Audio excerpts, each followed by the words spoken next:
السلام عليكم ورحمة الله تعالى وبركاته. امتحان الوطني موحد البكالوريا الجزء الثاني صحيح العلوم الفيزيائية شهادة البكالوريا كوريكسيون.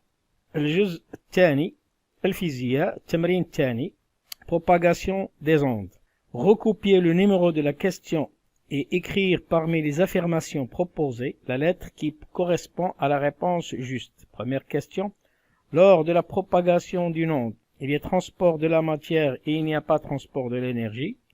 Il y a ni transport de la matière ni transport de l'énergie. Il y a transport de l'énergie et il n'y a pas transport de matière. Il y a transport de matière et de l'énergie. Alors la réponse juste c'est B. Au cours de propagation d'une onde, il y a transport de l'énergie, il n'y a pas transport de matière. Deuxième question. Une onde est dite transversale. Alors la définition, la réponse juste c'est C. Une onde est transversale si la perturbation se fait perpendiculairement à la direction de propagation. La réponse juste c'est C. La question 3. Le son est une onde électromagnétique? Non, mais c'est une onde mécanique et mécanique longitudinale. Lors de la diffraction d'une onde, il y a modification de fréquence. La question juste c'est la fréquence, la longueur d'onde et la célérité ne sont pas modifiées. Rien n'est modifié. La question 5. On considère un point M à la surface de l'eau. On considère un point M à la surface de l'eau où se propage une onde progressive. Ce point M reprend le même mouvement que celui de la source S avec un retard τ. La relation entre l'élongation du point M et celle de la source est YM à l'instant t est égal à YS à l'instant t moins τ. La question grand 2. La pointe S d'un vibreur crée une onde progressive sinusoïdale de fréquence grand N à la surface libre de l'eau d'une cuve à onde. L'onde ainsi créée se propage sans amortissement ni réflexion avec une célérité V est égale à 0,25 mètres par seconde. La figure ci-contre, c'est-à-dire celui-là, reproduit l'aspect de la surface de l'eau à un instant T1. Les lignes circulaires représentent les crêtes. En exploitant la figure ci-contre, déterminer la longueur d'onde lambda. Alors on sait que la longueur d'onde lambda, c'est la distance entre deux crêtes consécutives. Donc, d'après le schéma, on a 1 cm qui est ici, est égal à 2 lambda. Donc lambda est égal à 1 sur 2, c'est-à-dire 0,5 cm, ou bien 5 10 puissance moins 3 mètres, c'est-à-dire 5 mm. La question 2, trouver la fréquence n de l'onde. Alors on sait que V est égal à lambda fois n, donc n est égal à V sur lambda. La vitesse c'est 0,25 et lambda c'est 5 10 moins 3. En faisant l'application numérique, on trouve n égale 50 Hz. Petit 3. On considère un point grand M de la surface de l'eau situé à une distance d égale 5 cm de la source S. Calculer le retard temporel du mouvement de M par rapport à celui de la source grand S. On a V est égal à Sm sur τ, c'est-à-dire D sur τ. D est égal à 5 10 puissance moins 2 et τ est égal à 0,25, donc τ est égal à 0,2 secondes. L'exercice 2 sur 3 points. Désintégration du plomb 210. Le polonium. Exercice 3, 2,5 points. Désintégration de polonium 210. Le polonium est un métal radioactif rare découvert en 1898 par Pierre Curie. Ce métal de symbole PO et de numéro atomique 84 est radioactif. Le polonium 210 est le seul isotope que l'on trouve dans la nature. La désintégration d'un noyau du polonium 210 produit un noyau PbZa avec émission d'une particule alpha. Les données, la demi-vie T1 est égale à 138 jours, 1U est égal à 931,4 MeV par C carré et 1U est égal à 1,66 10 puissance moins 27 kg. Alors la première question c'est écrire l'équation de désintégration du polonium 210 en déterminant A et Z. Alors on sait que O donne PZ plus HE. D'après la loi de Soddy, on a 210 est égal à A plus 4. Et 84 est égal à Z plus 2. Ça veut dire que A est égal à 206 et Z est égal à 82. Ici, c'est Z. Z est égal à 82. Donc, l'équation, c'est celle-ci, c'est-à-dire PO 84 210 donne PB 82 206 plus la particule alpha HE 2 4. À l'aide du diagramme d'énergie représenté ci-dessous, c'est-à-dire ce diagramme-là, calculer l'énergie libérée. Alors on sait que l'énergie libérée, c'est la différence entre l'état final et l'état intermédiaire. Or, l'état final, c'est la voici, et l'état intermédiaire, la voici. Donc, delta E est égal à E final moins E initial.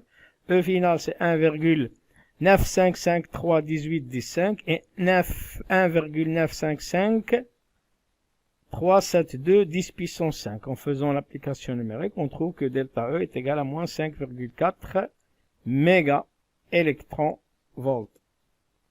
Et l'énergie libérée, c'est la valeur absolue de delta E, c'est-à-dire 5,4 méga électron-volts. Le défaut de masse delta M du noyau du polonium exprimé en kilogrammes. Alors, on nous demande de déterminer delta M, mais en kilogrammes. On sait que l'énergie libérée, c'est delta M fois C carré. Donc, delta M est égal à l'énergie libérée fois A sur C carré. Pour trouver delta M, on va le déterminer à partir du graphe. L'énergie de liaison de polonium, c'est celui-là, c'est-à-dire cette énergie-là, cette valeur-là, moins cette valeur-là. Donc, delta M est égal à l'énergie de l'état intermédiaire moins l'énergie de l'état initial sur C carré. Alors, en faisant l'application numérique, on va trouver cette valeur-là en MeV par C carré. Et on sait que 1U, c'est 931,46, ici on va faire 5, donc ça nous donne 1,766 U. Et on sait aussi que 1 U est égal à 1,666 10 puissance 20 moins 27, donc en faisant l'application numérique, on trouve que la masse est égale, ou bien la variation de masse est égale à 2,93 10 puissance moins 27 kg. Calculer en S-1 la constante radioactive. On sait que lambda est égal à ln22 sur T1,5, et on va faire l'application numérique et on va trouver lambda qui est égal à 5,81 10 puissance moins 8 après avoir remplacé 138 fois 24 fois 3600, c'est-à-dire 138 joules. Un échantillon du noyau du polonium 210 a une activité A0 est égal à 3,5 10 puissance 11 becquerel à un instant de date t égale 0, déterminé en jour l'instant t1 où l'activité de cet échantillon est égale à 3,7 10 puissance 4 becquerel. On sait que A1 est égal à A0 exponentielle moins lambda t1 et en divisant par A0, ça nous donne A1 sur A0 est égal à exponentielle moins lambda t. Et en faisant intervenir le log, donc ça nous donne moins lambda t1 est égal à ln de A1 sur A2. Donc t1 est égal à 1 sur lambda. ln de A1 sur A2 en éliminant le moins avec l'inversement de A0 sur A1. En remplaçant lambda par ln de 2 sur T1,5, on trouve cette expression-là qui est T1 est égal à T1,5 ln de 2 fois ln de A0 sur A1. Donc, l'application numérique, T1,5 est égal à 138, ln de 2, A1 est égal à 33,5 10 11 et A1 est égal à 3,7 10 puissance 4. En faisant l'application numérique, on trouve que la valeur donnée, ou bien la valeur trouvée, c'est 3197,92 jours. L'exercice 4 sur 5 points. Réponse d'un dipôle RL à un échelon de tension et l'étude de l'amortissement et de l'entretien des oscillations dans un circuit RL série.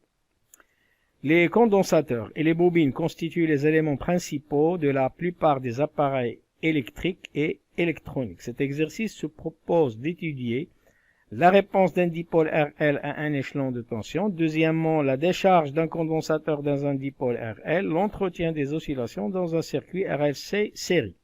Premièrement, réponse d'un dipôle RL à un échelon de tension.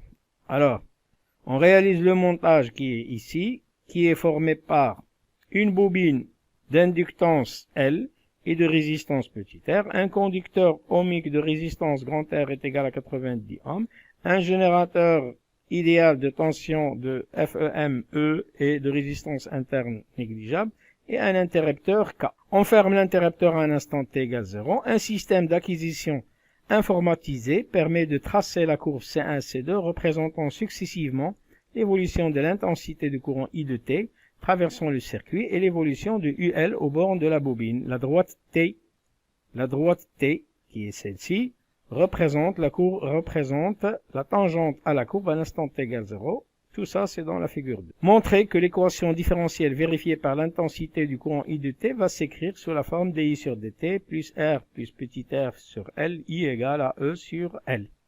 Alors, on va appliquer la loi d'additivité des tensions. Donc, UL plus UR ou bien UR plus UL est égal à E.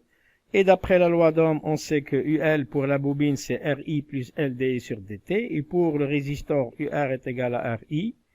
Donc, cette équation-là devient LDI sur dt plus RI plus grand RI. On va factoriser par I. Et on va trouver LDI sur dt plus R plus petit r fois I. Et on va diviser par grand L. Et on trouve l'équation demandée, c'est-à-dire dI sur dt plus R plus petit r sur grand L I est égal à grand E sur L, qui est l'équation différentielle vérifiée par I de t. En exploitant les deux courbes C1 et C2, lorsque le régime permanent est atteint, déterminer la valeur de R. Alors on sait que UL est égal à LDI sur dt plus RI. Au régime permanent, on sait que I c'est une constante, donc sa dérivée est nulle, donc UL devient R I0. Et I0, c'est UL sur I0. D'après la courbe C2, UL est égal à 1 volt. Et la courbe C2 nous donne I0 qui est égal à 100 mA. En remplaçant UL par 1 et I0 par 100 mA et en convertissant le milliampère en ampère, on va trouver la valeur de R est égale à 10 ohms. Vérifier que L est égal à 1H. On sait que tau pour un dipôle RL, c'est L sur R total. Donc, L, c'est R total fois tau. En remplaçant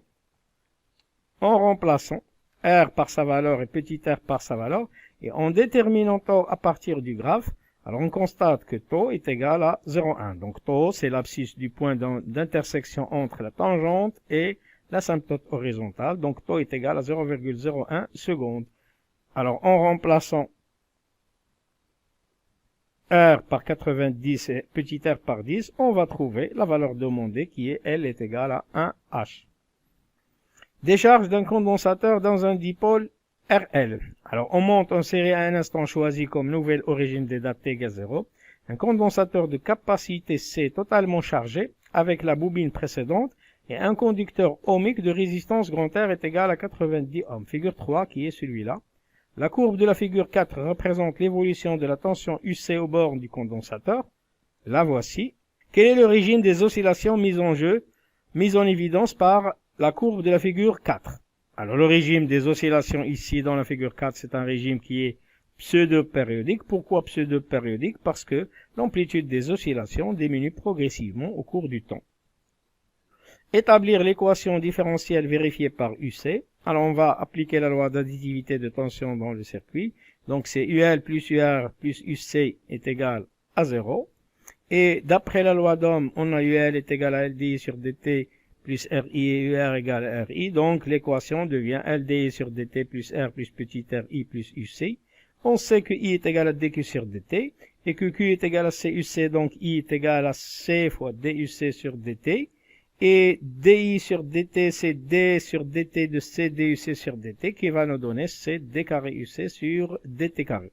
Alors, en remplaçant dans l'équation précédente, c'est-à-dire celle-ci, on va trouver cette équation-là qui est L fois c d carré uc sur dt carré plus R total. On va poser ça R total fois c duc sur dt plus uc. Donc, en divisant par LC, on va trouver l'équation différentielle vérifiée par UC, qui est d carré UC sur dt carré, plus R total sur L duc sur dt, plus 1 sur LCUC égale à 0. La question 3. Sachant que la pseudo-période est égale à la période propre, trouvez la capacité C du condensateur. On prendra pi carré est égal à 10. Alors, on sait que la période propre T0 est égale à 2 pi racine de LC, et puisque T0 carré est égal à T, donc T0 carré est égal à 4 pi carré L fois C. On va tirer C, c'est-à-dire T0 carré sur 4 pi carré fois L. Graphiquement, la valeur de la pseudo-période, c'est T est égal à 10 millisecondes. En remplaçant, sachant que T égale T0, donc on va trouver C est égal à 10 fois 10 moins 3 au carré sur 4 fois 10 fois 1, ce qui va nous donner 2,5 10 puissance moins 6 Faraday F, ou bien 2,5 microfarad. entretient des oscillations dans un circuit RLC série. Pour entretenir des oscillations électriques dans le circuit précédent, représenté sur la figure 3, on insère dans le circuit un générateur G délivrant une tension proportionnelle à l'intensité, UG est égal à KI, la figure 5 qui est celui-là. La courbe de la figure 6, qui est celle-ci, représente l'évolution de l'intensité I du circuit dans le cas où K est égal à K0. Trouvez dans le système international d'unité la valeur de K0. Alors, d'après la loi d'additivité des tensions, on a UL plus URA plus CC est égal à UG. En remplaçant UG par K fois I, c'est-à-dire K fois C fois DUC sur DT. Dans l'équation précédente, on va trouver cette équation-là. L fois C d carré UC sur DT carré plus R total C DUC sur DT plus UC. Alors, on va essayer de passer cette partie-là ici. On va factoriser par DUC sur DT. On va trouver cette équation-là. Alors, cette équation-là, pour obtenir des oscillations sinusoïdales, il faut que l'équation différentielle soit de la forme d carré C sur dt carré plus 1 sur LC, c'est-à-dire que celui-là, ce terme-là, doit être égal à 0. Donc, R plus petit r moins K0 égale à 0. Donc, K0 est égal à R plus petit r. En remplaçant R par 90 et petit r par 10, K0 est égal à 100 SI, c'est-à-dire K0 est égal à 100 ohms. Sachant que l'expression de l'intensité I de T est égale à IM cos de pi T0 T plus phi, déterminez la valeur de IM T0 et phi. Alors, graphiquement, on va déterminer UM qui est cette valeur-là. Elle est égale à, donc IM est égal à 8 milliampères. Donc cette valeur-là, IM est égal à 8 valeurs. Et la période, c'est ce temps-là, c'est-à-dire 10 millisecondes. Et en utilisant les conditions initiales, c'est-à-dire I à t égale 0 est égal à 0. Et on sait que DI sur DT est égal à 0 puisque la courbe descend. Donc DI sur DT inférieur à 0. Et on sait que I0 est égal à IM cos phi. Et DI sur DT qui est égal à moins 2pi sur IM sinus phi qui est inférieur à 0. Premier terme va nous donner cos phi égal à 0 et le deuxième terme va nous donner sinus phi qui est négatif. Alors pour avoir le cosinus phi qui est égal à 0 et sinus phi qui est négatif, donc il faut que phi est égal à 1 pi sur 2. Déterminer l'énergie totale, E total de circuit. On sait que E total est égal à EM plus E. Quand UC est égal à 0, on a I est égal à plus ou moins IM. Donc E total est égal à 1 demi L fois IM carré. 1 demi est égal à 1 demi fois L qui est égal à 1 et IM, on a trouvé que c'est 8 milliampères, c'est-à-dire 8 10 moins 3 au carré. Donc l'énergie totale, c'est 3,2 10 puissance moins 5 joules. Trouver l'énergie EE1 emmagasinée dans le condensateur à l'instant T1 est égal à 16 millisecondes. Alors on sait que ET est égal à EM1 plus E1. Et on va tirer EE1. On va tirer EE1 qui est égal à E total moins EM1. Donc EE1 est égal à E total moins 1 demi LI carré.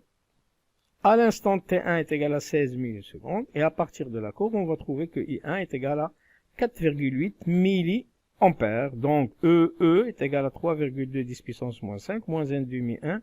4,8 10 moins 3 au carré fois 2,084 10 puissance moins 5. Alors en faisant l'application numérique, on va trouver que l'énergie électrique E1 à l'instant T1 est égale à 2,05 10 puissance moins 5 joules. L'exercice 5 sur 2,5 points, étude du mouvement de la chute verticale d'une bille dans un liquide visqueux.